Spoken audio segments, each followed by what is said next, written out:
स्वागत है मेरे YouTube चैनल पे। तो आज हम पढ़ने जा रहे हैं work done by gravitational force. Gravitational force के कारण किसी ऑब्जेक्ट पे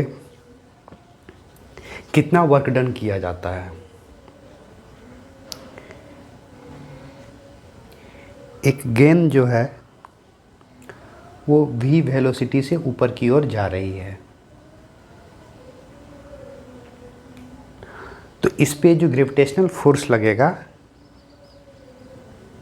Fg होगा। तो Fg जो है ग्रेविटेशनल फोर्स इस गेंद पे एक वर्क करेगा, तो कितना वर्क डन होगा इस ग्रेविटेशनल फोर्स के कारण। तो इसमें होता क्या है कि काइनेटिक एनर्जी इस गेंद का डिक्रीज होता चला जाएगा, लेकिन पोटेंशियल एनर्जी इंक्रीज होता चला जाएगा।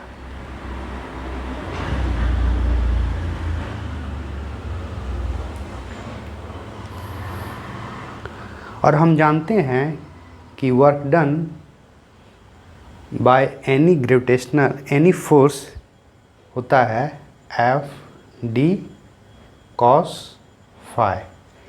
d है डिस्प्लेसमेंट, d हुआ डिस्प्लेसमेंट।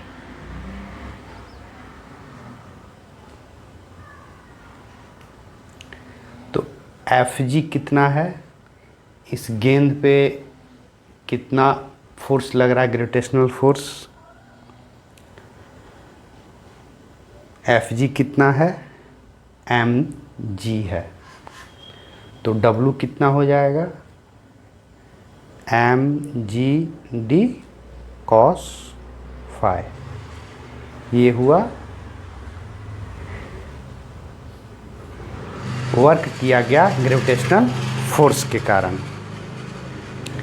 यदि phi का वैल्यू 180 डिग्री है तो W हो जाएगा -mg d।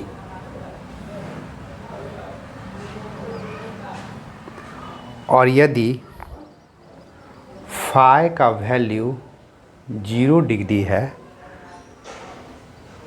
तो वर्क डन कितना हो जाएगा, +mg d।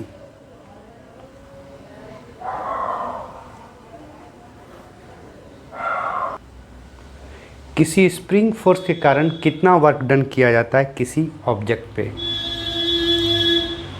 ये एक ब्लॉक है जो स्प्रिंग से जुड़ा हुआ है,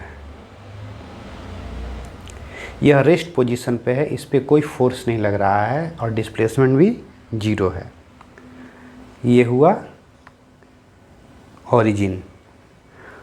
अब क्या करते हैं कि इसको खींचकर यहाँ तक ले जाते हैं इस ब्लॉक को। तो ये हुआ x डिस्टेंस ट्रेवल किया और डिस्प्लेसमेंट कितना हुआ t। और स्ट्रेच होने के कारण अब स्प्रिंग इस ब्लॉक पे फोर्स लगाएगा F। तो F कितना होगा, -kd, हुक्स लॉ के कारण। हुक्स लॉ कहता है कि स्प्रिंग फोर्स जो होता है -k और d डिस्प्लेसमेंट होता है, या F = -kx। और हम जानते हैं W = Fdx।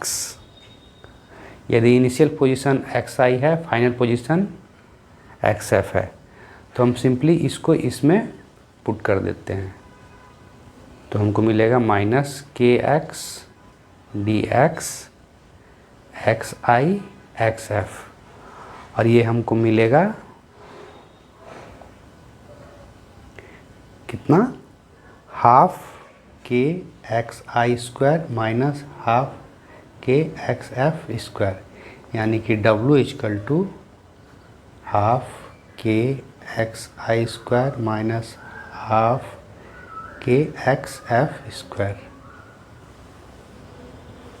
यानी कि work done by any spring force is equal to difference between the kinetic energy of the spring force, और W is equal to minus half k x square. ये हुआ work done by a spring force.